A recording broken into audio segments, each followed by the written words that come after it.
சர்வதேச சிறுவர் தினத்தை முன்னிட்டு மட்டக்களப்பில் இன்று நிகழ்வொன்று ஏற்பாடு செய்யப்பட்டிருந்தது. விசேட தேவையுடையோரின் கலை நிகழ்வுகள் இதன்போது நடைபெற்றன. நல்லாட்சி அரசாங்கமானது சில அரசியல் தலையீடு காரணமாக தங்களை சுற்றி நிற்கின்ற இனவாதிகள் சொல்கின்ற பொறுப்பற்ற வார்த்தைகளை கேட்டு பொறுப்பான அரசியல் தலைவர்கள் விடுகின்ற கருத்துக்களினால் மக்கள் மத்தியில் ஒரு பாரிய அவலமான ஒரு துப்பாக்கிய நிலை ஏற்படுகின்றது.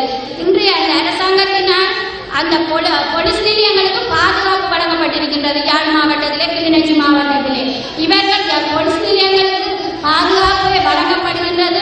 போலீஸ் அதிகாரிகளுக்கு பாதுகாப்பு வழங்கப்படுகின்றது என்றால் இந்த போலீஸ் அதிகாரிகள் இந்த நாட்டை எப்படி கட்டி காக்க போகின்றார்கள், எங்களுடைய சட்டத்தை எப்படி முன்னிறுத்த போகின்றார்கள், எப்படி இந்த மக்களை பாதுகாக்க போகின்றார்கள். வான்பட்டுக்கு ஆரங்களை இன்னுமே இனம் காணவில்லை, இன்னுமே பிடிக்கவில்லை.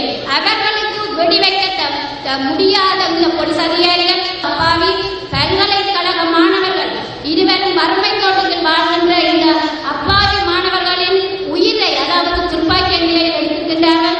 வடக்கு கிழக்கு பிரதேசத்திலே கிட்டத்தட்ட 1,05,000 விதவைகளை இந்த தேசம் தாங்கி நிற்கின்றது. அதில் 36,000 விதவைகளை மட்டக்களப்பு தேசம் தாங்கி நிற்கின்றது. கிட்டத்தட்ட 11,900க்கு மேற்பட்ட புனர்வாழ்வு அளிக்கப்பட்ட, கையை இழந்த, கண்ணை இழந்த, காலை இழந்த, இடுப்புக்கு கீழ் இயங்க முடியாத புனர்வாழ்வு அளிக்கப்பட்ட முன்னாள் போராளிகளை இந்த தேசம் தாங்கி நிற்கின்றது.